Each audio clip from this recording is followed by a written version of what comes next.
ఏమీ లేదు. ఎందుకు అంటే శివుడిని కీర్తించదగ్గగలిగినటువంటి వాడు శివుడు కాబట్టి శివుడిని కీర్తించడం మన బాధ్యత. ఆయన యొక్క గొప్పతనం తెలుసుకొని ఆయనని ఏ విధంగా కీర్తించాలో ఆ విధంగా కీర్తించాలి. లేకపోతే మనము రావణాసురుడు వెళ్ళి శివుడి దగ్గరికి వెళ్ళి తపస్సు చేసి శక్తులన్నీ పొందాడు. మనకు కూడా కావాలంటే శివుడు మనకు అలా ఇస్తాడు.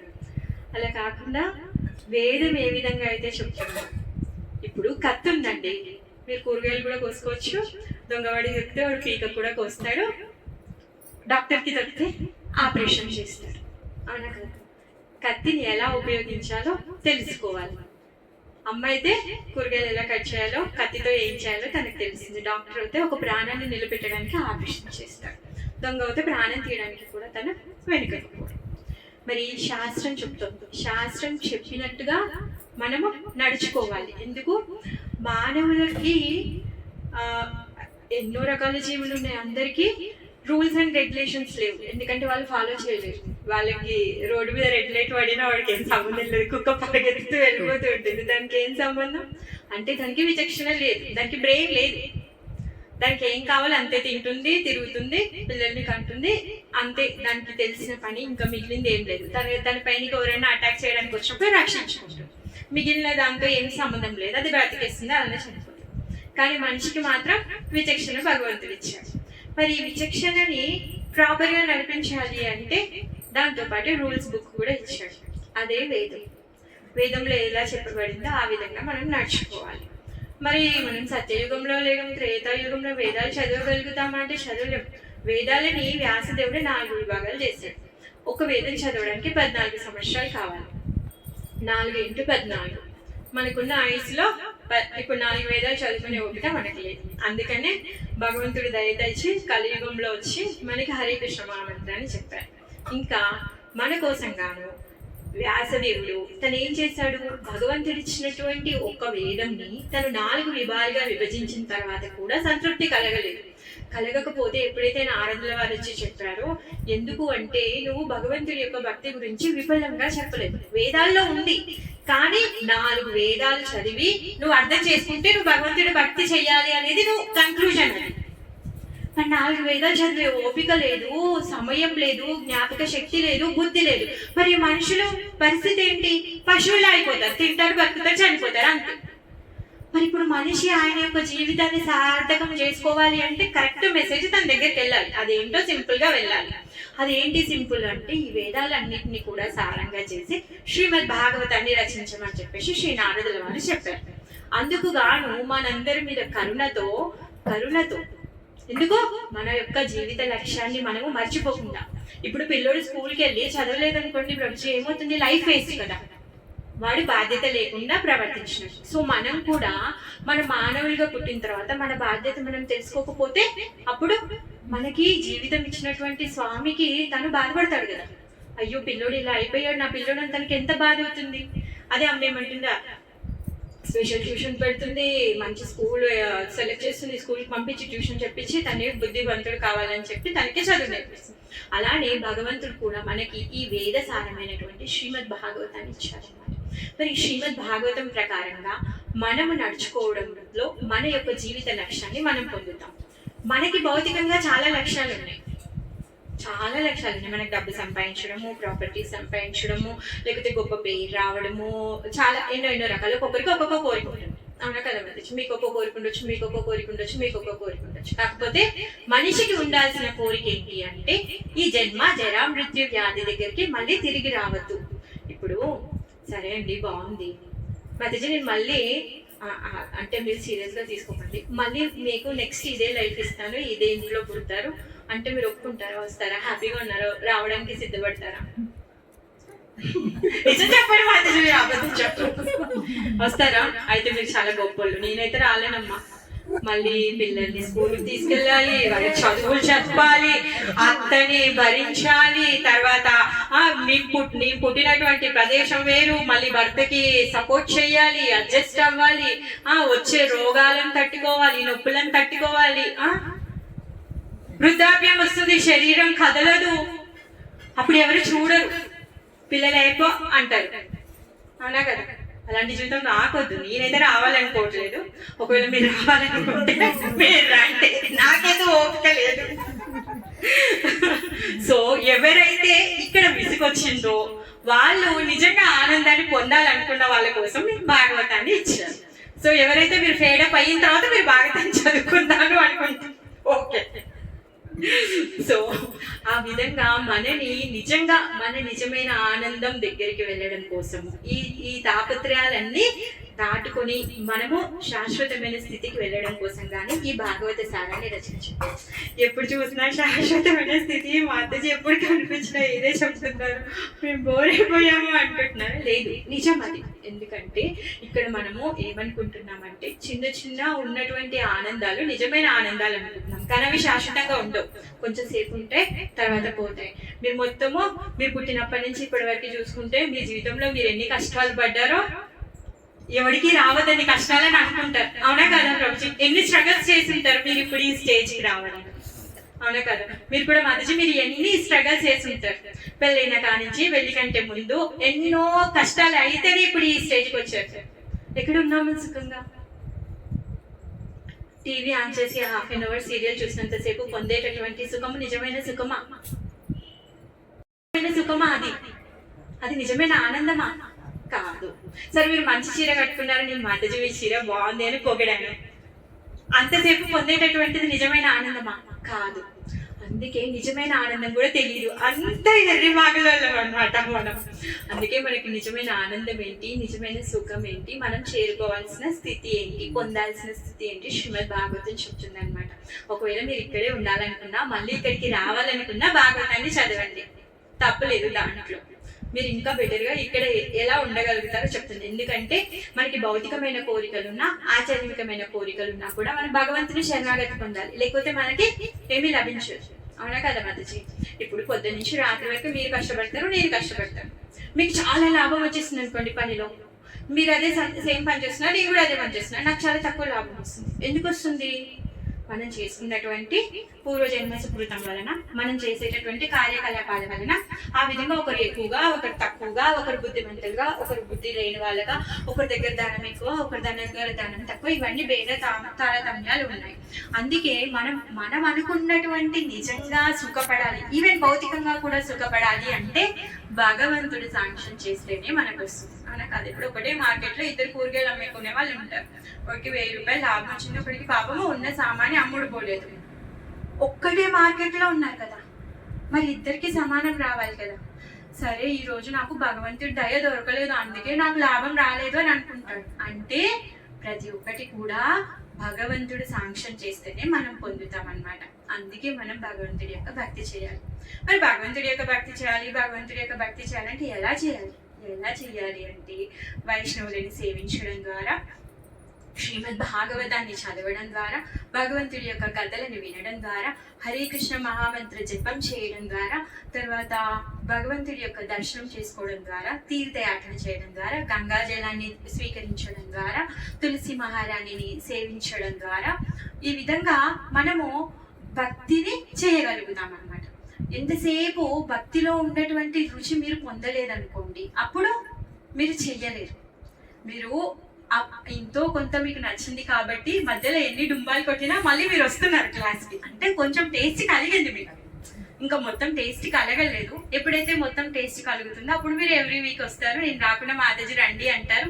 ఒకవేళ నేను లేకుండా మీరే కూర్చొని కృష్ణుడి కథలు చెప్పుకుంటారు, అవునా కాదు? అంటే భగవంతుడి యొక్క కథలని చర్చించడం అనేది అంత ఇంపార్టెంట్. ఎందుకంటే మనం ఇప్పుడు మనకి చిన్నప్పుడు అంటే మేబీ మీకు హార్లిక్స్ బూస్ట్ ఉన్నాయా తెలియదు, మనకు అంతకుముందు తెలియదు. ప్రతి సీరియల్లో, ప్రతి వార్తలో బూస్ట్ తాగండి మీకు బలం వస్తుంది, హార్లిక్స్ తాగండి మీ బొక్కలు బాగా గట్టి పడతాయి, విని అప్పుడు మనం ఏమనుకుంటున్నామో నిజంగానే బూస్ట్ తాగితే బలం వస్తుంది అని ఫిక్స్ అయిపోయాం. మన పిల్లలకైతే కనీసం ఒడ్లో నుంచి బియ్యం వస్తుందన్న సంగతి కూడా తెలియదు, ఆవు నుంచి పాలు వస్తాయన్న సంగతి కూడా తెలియదు, వాడు పాల ప్యాకెట్లోనే పాలు దొరుకుతున్నాయి అనేసి అనుకుంటారు. అంటే మనం ఏది చూస్తే ఏది వింటే అది నమ్ముతున్నాం. అందుకే మనం ఎప్పుడైతే భగవంతుడి యొక్క కథలను వింటామో, భగవంతుడి యొక్క భక్తులను దర్శించుకుంటామో, వాళ్ళ ద్వారా ఆ భగవంతుడి యొక్క గొప్పతనాన్ని తెలుసుకుంటామో అప్పుడు మనకి భగవంతుడి మీద నమ్మకం కలుగుతుంది, భక్తి చెయ్యాలనే కోరిక కలుగుతుంది. ప్రహ్లాద మహారాజుని భగవంతుడు సాక్షాత్గా వచ్చి రక్షించాడు, అవునా కదా రోజు? అది భగవంతుడికి ఏం పని రోజు, రావాల్సిన అవసరం ఏముంది కదా. ఆయన అక్కడుండి కూడా హిరణ్యకశిపుకి హార్ట్ అటాక్ వచ్చింది అనుకోండి, చచ్చిపోతాడు కదా. స్వయంగా స్వామి రావాల్సిన అవసరం ఏముంది? ఎందుకంటే స్వామికి తన పిల్లల మీద ఉన్నటువంటి ప్రేమ. ఇప్పుడు మన పిల్లోడు ఆపదలు ఉన్నాడంటే మనం పోలీస్ స్టేషన్కి ఫోన్ చేసి ఇంట్లో హాయిగా టీవీ చూసుకుంటామా? పోలీస్ వెళ్ళి కాపాడాడు, కానీ మనం స్వయంగా వెళ్తాం కదా. సో స్వామి కూడా మన కోసం అలానే వస్తారనమాట. మరి ఇప్పుడు స్వామి గురించి మనకి ఏం తెలియదు, కనీసం స్వామిని హెల్ప్ అడగడం కూడా మనకు తెలియదు. అందుకే మనం అంత దుస్థితిలో ఉన్నాం కాబట్టి ఈ ఆచార్యులందరూ కూడా వచ్చి మనకి శ్రీమద్ భాగవతాన్ని చెప్తున్నారనమాట. మరి శ్రీమద్ భాగవతంలో వైష్ణవ సేవ, భగవంతుని నామజపము, భగవద్ దర్శనము ఇవన్నీ కూడా ఉన్నాయి. ఆ విధంగా వైష్ణవ సేవలో వైష్ణవానాం యదా శంభు, అందరి వైష్ణవుల్లోకెల్లా గొప్ప వైష్ణవుడు శంభు, పరమశివుడు. అందుకే ఆయనని మనం కీర్తించాలి. మనము ప్రతిరోజు ప్రతి కీర్తన తర్వాత ప్రభుపాదుల వారిని కీర్తిస్తున్నాం. ఎందుకు? ఆయన గొప్ప భక్తుడు. ఆయన మనకి కృష్ణుడు అంటే ఎవరు, అసలు మన జీవిత లక్ష్యం ఏంటి అని తెలిపారు కాబట్టి మనము ప్రభుపాదుల వారిని కీర్తిస్తున్నాం. అదేవిధంగా పరమశివుడు ప్రతి జీవి పట్ల తనకున్నటువంటి కరుణ అంత గొప్పది. ఆయన మనందరి పట్ల కరుణ కలిగిన వాడు కాబట్టే ఈ మొత్తం భౌతిక ప్రపంచాన్ని యొక్క అందరి ఉద్ధరణ ఆయన చేతిలోకి తీసుకున్నాడు. తను పోనీ మరి తను ఏమైనా సామాన్యమైన జీవుడు అంటే కాదు, అతను సాక్షాత్తు కృష్ణుడి యొక్క గుణావతారం. ఏ విధంగా అయితే మనం పాలను తోడు పెడితే పెరుగుగా మారుతుందో అలాగా కృష్ణుడే స్వయంగా శివుడిగా వచ్చి ఈ ప్రళయ కార్యాన్ని, తర్వాత ఈ సృష్టిలో ఉన్నటువంటి ప్రతి జీవుడిని ఉత్తమ స్థాయికి పంపించే కార్యాన్ని శివుడు తీసుకున్నాడు అనమాట. అందుకే మనము శివుడి యొక్క కీర్తన చేయాలి, లేకపోతే ఆయనకేమవ్వదు. ఆయన మామగారు యజ్ఞంలో అవమానం చేశారు, కానీ తను ఏమైనా ఫీల్ అయ్యారా? మనం కూడా శివనామం తీసుకోకపోతే ఆయనకేం ఫరకపడదు. మనం శివుడి యొక్క నామం తీసుకోవడం వల్ల ఆయన యొక్క కృపను మనం పొందుతాం. ఎందుకు? ఆయన ఎప్పుడు కూడా శ్రీరామచంద్రుడి యొక్క నామ జపాన్ని చేస్తూ ఉన్నాడు. స్వయంగా కృష్ణుడే కదా పాలను తోడు పెడితే పెరుగుగా వచ్చాడు. ఆయన ఎందుకు ఇప్పుడు నామజపం చేయాలి? ఆయన ప్రతి జీవికి తండ్రి. భౌతిక ప్రపంచంలో అందరూ ఏమంటారు? అమ్మలు గన్న అమ్మ మూల కుటుంబమ్మ పార్వతి అనేసి అంటారు. అంటే తండ్రి పరమేశ్వరుడు కదా. అంటే ప్రతి జీవికి కూడా తల్లిదండ్రులు పార్వతి పరమేశ్వరుడు భౌతిక ప్రపంచంలో. మరి అప్పుడు తండ్రి ఏది చేస్తే పిల్లలు అది చేయాలి. అందుకోసంగానే తను ఎప్పుడు రాముడి యొక్క నామాన్ని జపం చేస్తూ ఉన్నాడు అనమాట. ఆయన దగ్గర నుంచి నేర్చుకోవాల్సింది అది. అందుకే ప్రతి ఒక్కరు కూడా కాశీకి వెళ్ళి చనిపోవాలనుకుంటారు, అవునా కదా మతజీ? చిన్నప్పటి నుంచి కూడా ప్రతి ఒక్కరు ఏమంటారు అంటే, ఎవరైతే ఇంకా ఇప్పుడు అఫ్కోర్స్ మన జనరేషన్ వాళ్ళకి అసలు అంటే ఇది కూడా లేదు. మనం ఇప్పుడు అమ్మమ్మలు కానీ నానమ్మల దగ్గరికి కానీ వాళ్ళు ఏమంటారు, చస్తే కాశీలో చావాలరా అని చెప్తారు. ఎందుకు? అక్కడ పరమశివుడు సాక్షాత్తుగా కూర్చొని రామనామ జపం చేస్తూ ఉన్నారు. అక్కడ చనిపోయిన వాళ్ళ చెవిలో రామనామాన్ని తను చెప్తారు. అందుకోసంగానే కాశీలో చనిపోవాలి అనుకుంటారు. కాశీలో చనిపోతే వైకుంఠానికి వెళ్తామంటారు. అదేంటి? అక్కడ ఉంది శివుడు కదా, వైకుంఠానికి ఎలా వెళ్తారు? అందరికి సందేహం రావాలి, ఎందుకు వెళ్తున్నారు అందరు కాశీకి? ఎందుకంటే అక్కడికి వెళ్తే రాముడు దొరుకుతాడు. పరమశివుడు ఎంత దయామయుడు అంటే ప్రతి ఒక్కరికి కూడా రాముడిని ఇచ్చేస్తాడు అనమాట తను. అందుకోసంగానే అందరూ శివుడి దగ్గరికి వెళ్తాడు అనమాట. శివుడి యొక్క కార్యం ఏంటి అంటే, ఆయన దగ్గరికి వెళ్ళిన ప్రతి ఒక్కరికి కూడా రాముణ్ణి పంచడమే ఆయన యొక్క కార్యం. అలా కాకుండా ఆయన దగ్గర ఉన్నటువంటి శక్తులను తీసుకునే వాళ్ళు ఉన్నారు. రావణాసుర, తర్వాత కుంభకర్ణ, ఇలాంటి వాళ్ళు చాలా మంది ఉన్నారు. వాళ్ళు ఆయన దగ్గర ఉన్నటువంటి ఆశీర్వాదం కోసం వెళ్ళలేదు. వాళ్ళు ఆయన దగ్గర నుంచి శక్తులను పొంది వేరే జీవులను హింసించడం కోసం వాళ్ళు ఆ విధంగా పొందారు. కానీ ఆయనకి అది ఇవ్వాలని లేదు, తప్పనిసరి పరిస్థితుల్లో ఇచ్చేస్తాడనమాట ఆ శక్తులు. ఎలా అయితే మనం బిజీగా ఉన్నాం, గెస్ట్లు వచ్చారు మాట్లాడుతూ ఉన్నాం, పిల్లలు వచ్చి మొబైల్ కావాలి అని విసిగిస్తూ ఉంటారు సమయంలో, అవునా కదా? మనం బిజీగా ఉంటాం. ఎలా అంటే కోపడలేము, కొట్టలేము, సచ్చినట్టు మొబైల్ తీసి వాళ్ళకి ఇవ్వాలి, అవునా కదా? లేకపోతే ఇంకా మనం బయటికి వెళ్తాము, అందరి ముందు ఐస్ క్రీమ్ తనకి సూట్ అవ్వకుండా ఐస్ క్రీమ్ కావాలని అడిగేస్తారు. ఎలా అంటే ఇజ్జత్కే మారే దేదో బస్, నేను ఇచ్చేదాన్ని, మా అమ్మాయిలకి ఐస్ క్రీమ్ అస్సలు పడేది కాదు. మా బాబాయ్ వాళ్ళందరూ వచ్చి నువ్వు ఏమీ తినరు, మీ పిల్లలు కనీసం ఐస్ క్రీమ్ అన్నా తినిపించచ్చు కదా అంటే నేను చెప్పేదాన్ని, నువ్వు ఇచ్చే 100 రూపాయల ఐస్ క్రీమ్కి నేను 2000 పెట్టాలి ఇప్పుడు హాస్పిటల్లో, నువ్వు 2000 పెట్టిన నువ్వు 100 రూపాయల ఐస్ క్రీమ్ ఇప్పి అని చెప్పేదాన్ని. అప్పుడు ప్రభు అనేవాడు, హాస్పిటల్కి వెళ్ళడం అంత మజా, కానీ మీ బాబాయ్ దగ్గర 2000 తీసుకుంటే మాత్రం దాన్ని హాస్పిటల్కి తీసుకెళ్తావా అనేసి ప్రభు అనేవాడు. సో ఆ విధంగా పరమశివుడి దగ్గరికి కూడా వెళ్ళి వీళ్ళు తపస్సు చేసి మా ప్రాణాలను మేము త్యాగం చేస్తామని చెప్పి వాళ్ళ తలలని అర్పిస్తూ ఉంటే వాళ్ళ పైన దయతోని వాళ్ళకి ఆ శక్తులను ఇచ్చేస్తూ ఉంటాడనమాట. అలా లేకపోతే శివుడి యొక్క కార్యం ఏంటి, శివుడు చేసేటటువంటి పని రామనామ ప్రచారం. అయితే ఒకరోజు పార్వతి అమ్మ ఏమంటుంది అంటే, నాకు విష్ణువుని సేవ చేయాలని ఉంది, చెప్పండి నేనేం చెయ్యాలి అనేసి అడుగుతుంది. మరి పార్వతీదేవిని ఎందుకు పెళ్లి చేసుకున్నాడు అంటే, పార్వతీదేవి కృష్ణకి ప్రియమైనటువంటి చెల్లెలు, అందుకని చెప్పేసి ఆమెను పెళ్లి చేసుకుంటాడు తను. ఎందుకంటే స్వయంగా ఏమంటారు, సుభద్ర ప్రాణనాదాయ అనేసి అంటారు కదా, సుభద్రకి జగన్నాథుడు అంటే ప్రాణము, అందుకని చెప్పేసి ఆమెను పెళ్లి చేసుకుంటాడు అనమాట. అలా అయితే తను ఏమంటుందంటే, నేను నాకు సేవ చేయాలని ఉంది విష్ణుకి, నాకు ఏమైనా చెప్పండి నేను చెయ్యాలనుకుంటున్నాను అనేసి అంటే, పరమశివుడు ఏం చేస్తాడంటే వామ ఋషి అని ఒకతను ఉంటాడనమాట.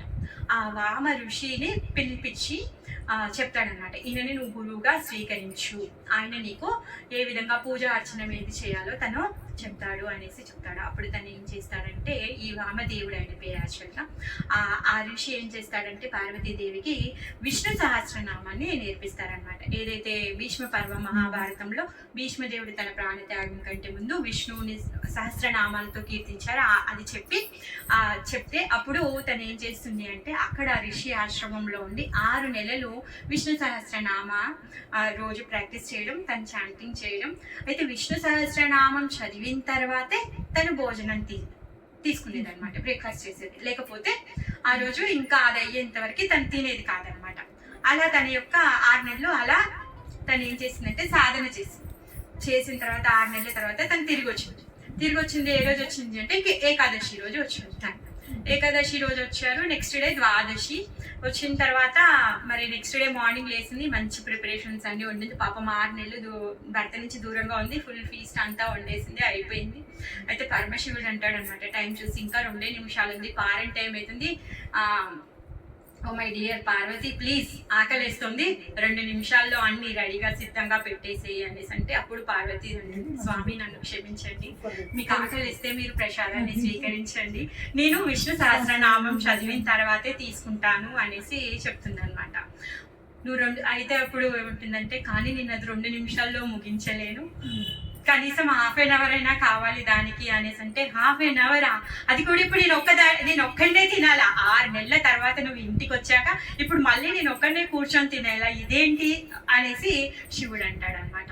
అప్పుడు మరి నేనేం చేయను, నేను ఇన్ని రోజులు వెళ్ళి నేర్చుకొని వచ్చింది అదే కదా అనేసి అంటే, అప్పుడు శివుడు చెప్తున్నాడు, ఏమంటున్నాడంటే, శ్రీరామ రామ రామేతి రమే రామే మనోరమే. చెప్పండి మధ్య, నాకంటే మీరందరూ బాగా చెప్తారు.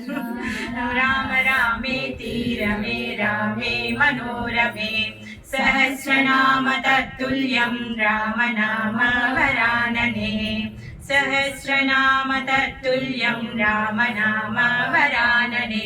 ఈ వరాననే ఎవరు అంటే పార్వతి, తనకి చెప్తున్నాడు, oh my dear beautiful Parvathi, ఏంటి అంటే ఈ శ్రీరామ నామం ఏదైతే ఉందో, నువ్వు ఒక్కసారి ఏ విధంగా మనస్ఫూర్తిగా భక్తితో నువ్వు ఎప్పుడైతే రామనామాన్ని చెప్తావో, అప్పుడు నువ్వు ఈ సహస్రనామం ఏదైతే ఉందో అది చదివినట్టు అనేసి చెప్తాడు అనమాట.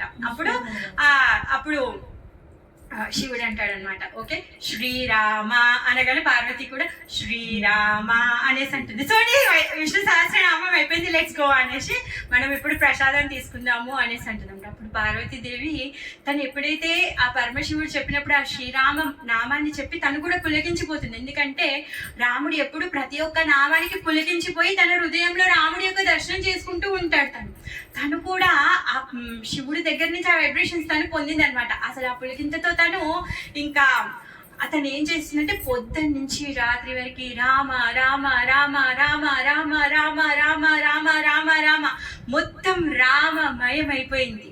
ఆమెనే కాదు, కార్తికేయుడు, తర్వాత గణపతి అందరు కూడా రామనామాన్ని జపం చేస్తూ ఉన్నారు. అసలు మొత్తం ఫ్యామిలీ, అసలు ఇల్లు అంతా కూడా శ్రీరామ మంత్రంతో మొత్తం కూడా రామమయం అయిపోయింది. రామనామం ఎలాంటిది అంటే అమృత సమానమైనటువంటిది. ఆ అమృతాన్ని అందరూ కూడా తాగుతూ ఉన్నారనమాట. సో అందుకని ఆ విధంగా తను శ్రీరామ మంత్రాన్ని జపం చేస్తుంది అని చెప్పేసి తన శరీరంలో సగభాగాన్ని ఇచ్చేస్తాడు పార్వతికి. అంత ఇష్టం అన్నమాట తనకి. అందుకే శివుడి దగ్గరికి ఎవరు వెళ్ళినా కానీ ఆయన కార్యం ఏంటి, రామనామాన్ని పంచడం ఆయన కార్యం. ఇప్పుడు శివుడి వాళ్ళ ఇంట్లో పులి ఉంది, నెమలి ఉంది, తర్వాత ఆవు ఉంది, ఎలుక ఉంది, పాము ఉంది. ఇవన్నీ జంతువులు ఒకరికొకరికి అసలు పడనే పడవు. అయినా కానీ వాళ్ళ ఇంట్లో ఏ రోజు కూడా గొడవ అవ్వదు. ఎందుకు అవ్వదు అంటే అన్నీ కూడా పులి కానీ, సింహం కానీ, ఆవు, నంది కానీ, తర్వాత శివుడి మెడలో ఉన్నటువంటి పాము కానీ, తర్వాత విఘ్నేశ్వరుడి యొక్క వాహనం ఎలుక కానీ, కార్తికేయుడి యొక్క వాహనం నెమలి కానీ, వీళ్ళందరూ ఏం చేస్తూ ఉన్నారంటే రామనామ భజన చేస్తూ ఉన్నారు. వాళ్ళందరూ కూడా రామనామాన్ని చెప్తూ చెప్తూ అన్ని కూడా సాధువులైపోయాయి. ఒకరి మీద ఒకరికి ద్వేషం అనేది లేదు, ఒకరి మీద ఒకరికి అసలు ఏమి ఈర్ష్య అనేది లేదు. ఎందుకంటే ప్రతి ఒక్కరు కూడా రామమయమైపోయారు. అందుకనే శివుడి యొక్క ఫ్యామిలీ ఏంటి, రోల్ మోడల్ మనకి. ఆచార్యులు ఏం చెప్తున్నారంటే మన ఇంట్లో ఏమైనా ప్రాబ్లమ్స్ ఉంటే ఆ ఫ్యామిలీని గుర్తుకు తెచ్చుకోవాలి. ఏం చేయాలి అంటే మనము రామనామాన్ని ఎక్కువగా చేయాలి. రామ రామ రామ రామ రామ ఎక్కువగా జపం చేయాలన్నమాట. అప్పుడు మనం అన్ని ప్రాబ్లమ్స్ నుంచి, అన్ని విరోధాల నుంచి మనం బయటకు వస్తామన్నమాట. అందుకే శివుడేంటి, తన భౌతిక ప్రపంచానికి తండ్రి అండ్ ప్రతి ఒక్కరికి కూడా రోల్ మోడల్. తను ఏం చేస్తున్నాడు, తన యొక్క జీవితం ద్వారా ప్రతి ఒక్కరికి కూడా తను నేర్పిస్తున్నాడు. మరి ఈ సముద్ర మంథనంలో విషం వచ్చింది, విషం తాగాడు. కానీ తను ఏం చేస్తున్నాడు, విషం తాగాడు కానీ రామనామ అమృతాన్ని తను పంచుతున్నాడు. అలాంటి గొప్ప కరుణ కలిగినటువంటి వాడనమాట. అందుకే మన జీవితంలో కూడా ఈ సంసార సాగరంలో ఎన్ని కష్టాలు వచ్చినా కూడా మనం ఎప్పుడైతే రామనామం యొక్క శరణాగతి మనం పొందుతామో అప్పుడు మనం కూడా అమృతమయంగా అవుతాము. అందుకోసంగానే ఈ భౌతిక ప్రపంచంలో ఉన్నటువంటి కష్టాలని, నష్టాలని, బాధలను అన్నింటినీ కూడా తట్టుకోవాలి అంటే ఏం చెయ్యాలి అంట, ఏ విధంగా అయితే దేవదానవులు ఇద్దరు కలిసి సముద్ర మంథనం చేశారో మనం ఈ సంసార సాగరాన్ని చిలికితే ఏం రావాలి మన దగ్గర నుంచి అంటే రామనామం రావాలి. ఆ విధంగా మనం రామనామ మంత్రాన్ని జపం చేస్తూ ఉండాలి అన్నమాట. ఈ రామనామమే రక్ష. ఎప్పుడైతే సీతమ్మ వారు రావణాసురుడు లంకకు తీసుకొని వెళ్ళాడు, తను బ్రతకాల్సిన అవసరం లేదు, తను చనిపోదాము అనేసి అనుకుంది. కానీ రాముడు వస్తే నేను బ్రతికలేకపోతే ఎలా, మరి ఇప్పుడు తనకి బ్రతికి ఉండడానికి కూడా ఆసరా కావాలి. ఏంటది, రామనామం. ఆ రామనామంతోనే తను జీవించి ఉంది. ఎప్పుడైతే సీతమ్మ వారి యొక్క జాడను కనుక్కోవడానికి హనుమంతుడు వెళ్ళాడు, ఎన్ని అడ్డంకులు వచ్చాయి, అవునా కదా. సురస వచ్చింది, మైనాక వచ్చింది, లంకిని వచ్చింది, ఇంతమంది డిస్టర్బ్ చేశారు ఆయనని, సీతమ్మని వెతుకోవడానికి వెళ్ళినప్పుడు. మరి అన్నింటి నుంచి కూడా అన్ని అడ్డంకులన్నీ ఎలా దూరం అయ్యాయి, రామనామంతోనే దూరం అయ్యాయి. సీతారాములని కలిపింది కూడా రామనామం. ఎప్పుడైతే హనుమంతుడు రామనామం చెప్తాడో అప్పుడు సీతమ్మ తన యొక్క జాడని రాముడికి చెప్పమని తన యొక్క ఏమంటారు హెయిర్ పిన్ ఇచ్చింది కదా, తను ఉంగరం ఇచ్చింది, చూడమని ఇచ్చింది. రాముడు ఉంగరం ఇచ్చాడు, చూడమని ఇచ్చింది. ఆ విధంగా ఈ రామనామం అంత గొప్పదైందనమాట. రామ అనే లోపే మనం రా అని పలికి మళ్ళీ మనం మా అని నోరు మూసుకునే లోపే మన పాపాలన్నీ కూడా తొలగిపోతాయంట.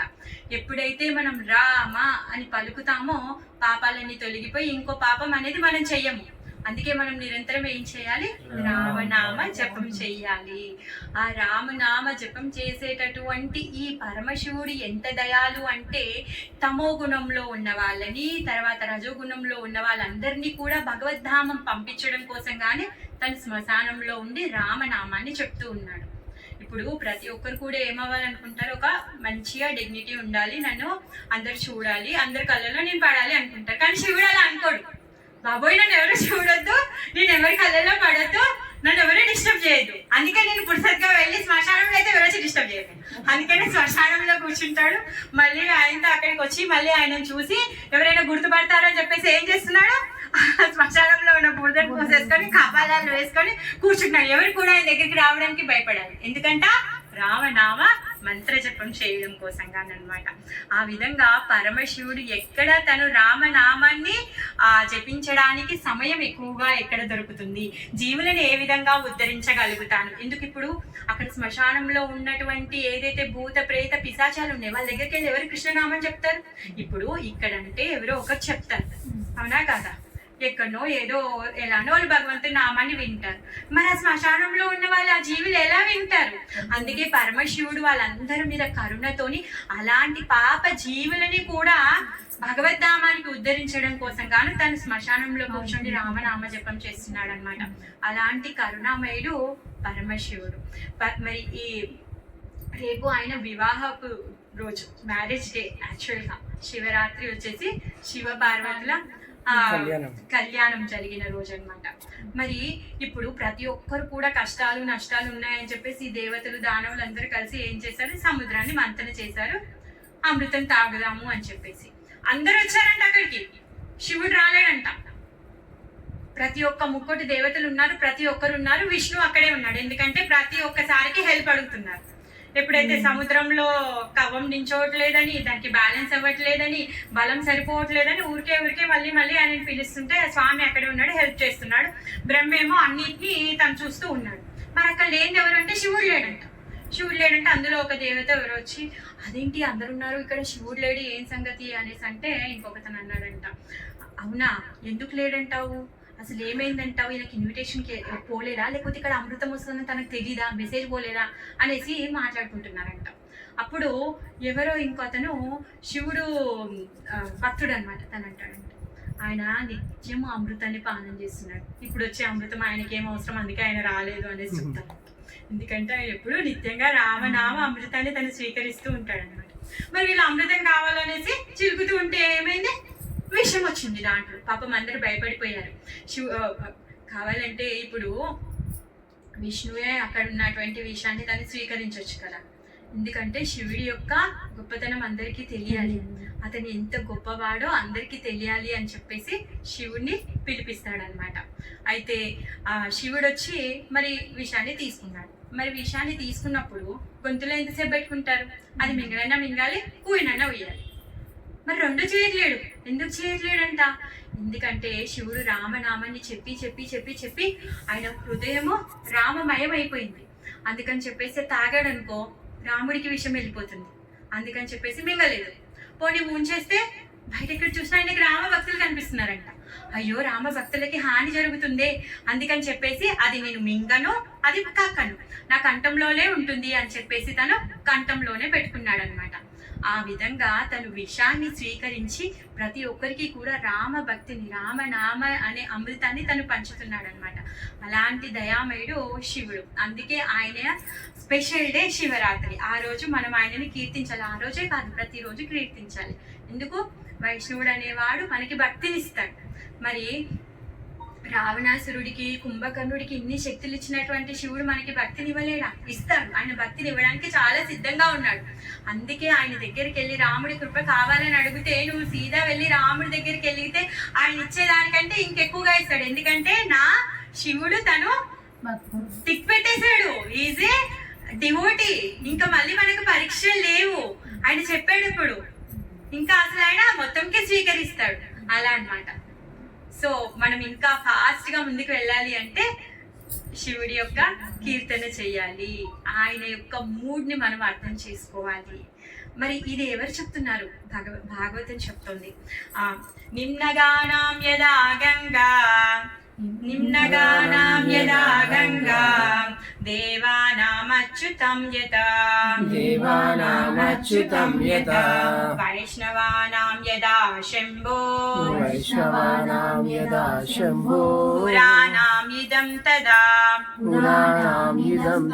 ఏంటంట? నిమ్నగానాం యదా గంగా, అన్ని నదుల్లోకెల్లా గంగా ఉత్తమమైంది. దేవానాం అచ్యుతానాం యథా, ఏంటి అందరి దేవుల్లోకెల్లా దేవతల్లోకెల్లా అందరికంటే అచ్యుతుడు ఉత్తమమైన వాడు. ఎవరికి మనం సేవ చేయాలి అంటే అచ్యుతుడికి సేవ చేయాలి. వైష్ణవానాం యదా శంభో, అందరి వైష్ణవుల్లోకెల్లా గొప్పవాడు శంభు పరమశివుడు. పురాణం ఇదం తదా, శ్రీమద్ భాగవతం ఉత్తమమైనటువంటి పురాణం. అందుకే శ్రీమద్ భాగవతం చెప్తోంది శివుడు చాలా గొప్ప వైష్ణవుడు. అయినా ఆయన స్వయంగా కృష్ణుడే ఈ సృష్టిని లయింప చేయడం కోసం కాను బ్యాలెన్స్ చేయడం కోసం తనే ఈ రూపాన్ని తీసుకున్నారు. ఇప్పుడు మన నాన్నున్నారు, తను ఇప్పుడు 2 జాబులు చేస్తున్నారు. ఇంట్లో నాన్నగా ఉంటున్నారు, ఆఫీస్కి వెళ్ళి తను సీక్రెట్ ఏజెంట్గా పనిచేస్తున్నారు. ఇప్పుడు ఆఫీస్లో సీక్రెట్ ఏజెంట్ మనకు నాన్న కాకుండా పోతాడా? అందరికీ తెలియదు ఆయన మన నాన్నని తెలియదు, ఈవెన్ సీక్రెట్ ఏజెంట్ అని కూడా తెలియదు. ఆయన ఒక పర్సన్ తెలుసు అంతేగాని ఇప్పుడు మనకు నాన్న కాకుండా అయితే పోడు కదా. సేమ్ అలానే పరమశివుడు కృష్ణుడి నుంచే వచ్చాడు. అందుకే అలా అని చెప్పి కృష్ణ అండ్ శివ ఇద్దరు ఒకటే అనలేము, ఎందుకంటే పెరుగు తిరిగి పాలు అవ్వదు కదా, అందుకోసం కానీ ఒకటి అనలేము. కానీ వేరు అని కూడా అనలేము, ఎందుకంటే పాలు లేకపోతే పెరుగు రాదు కాబట్టి. అలానే వేరు కూడా అనొద్దు అనమాట. అలా అనుకుంటే ఎలా అనుకున్నా మనం అపరాధం చేసిన వాళ్ళమే.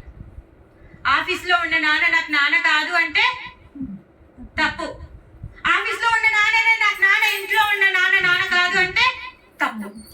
అది మనం తెలుసుకోవాల్సింది. ఎవరు శివ, ఎవరు కృష్ణ, ఏంటి వాళ్ళిద్దరు మనని వాళ్ళిద్దరూ మన దగ్గర నుంచి ఏం ఆశిస్తున్నారు, మన యొక్క కర్తవ్యం ఏంటి, ఆ విధంగా. హరే కృష్ణ.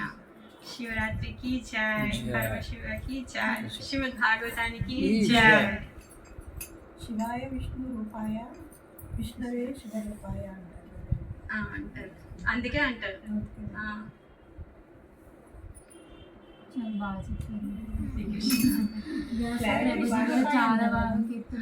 వ్యాసాయ విష్ణు రూపాయ అంటారు, కొంతమంది అలా అంటారు, నాకు తెలియదు. నాకు ఎక్కువ శ్లోకాలు రావు, క్షమించాను. అందుకే నేను బుక్ పెట్టుకొని తిరుగుతాను, లేకపోతే నేను మీలాగా మీ